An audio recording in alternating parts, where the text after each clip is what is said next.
Outside of crowded hospitals, COVID patients lie in the open air as temperatures dip to 10 degrees. Just weeks ago, these scenes would have been unimaginable in Hong Kong, one of the world's last zero-COVID holdouts still standing.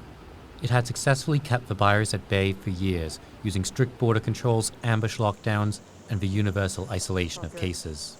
On Monday, over 10,000 cases were reported, doubling the number of people waiting to be hospitalized, overwhelming facilities.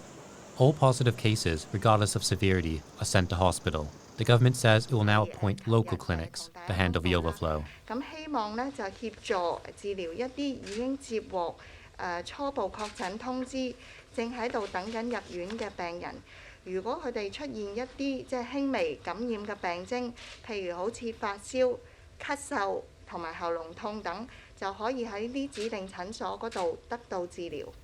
Public health experts in the city have cautioned that aggressive measures chasing a return to zero COVID are unrealistic, but there are still steps that should be taken to blunt the impact of the outbreak and relieve strained resources. I mean, some of the models that we've seen really are looking at scenarios in which, upwards of 30-50% of the Hong Kong population will become infected in the next 2 months.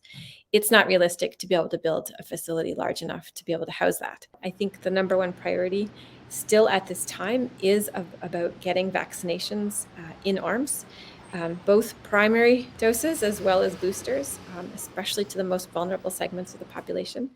This messaging, however, is a difficult needle to thread after years of priming the population to fear any number of infections. We have demonized COVID in some ways, right? We've made people feel that it's the worst possible thing that anyone can have, and therefore you must be in the hospital.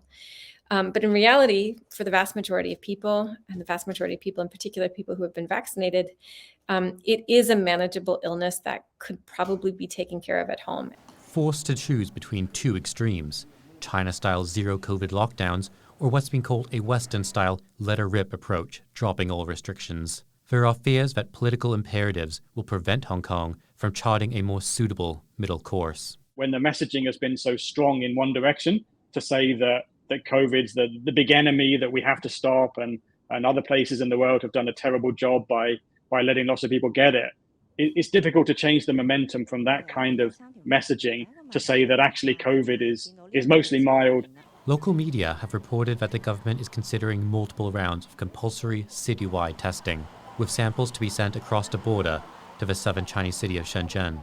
It's an indication of the authorities' unwillingness to veer from China's president's call this week to take all necessary measures to rein in numbers.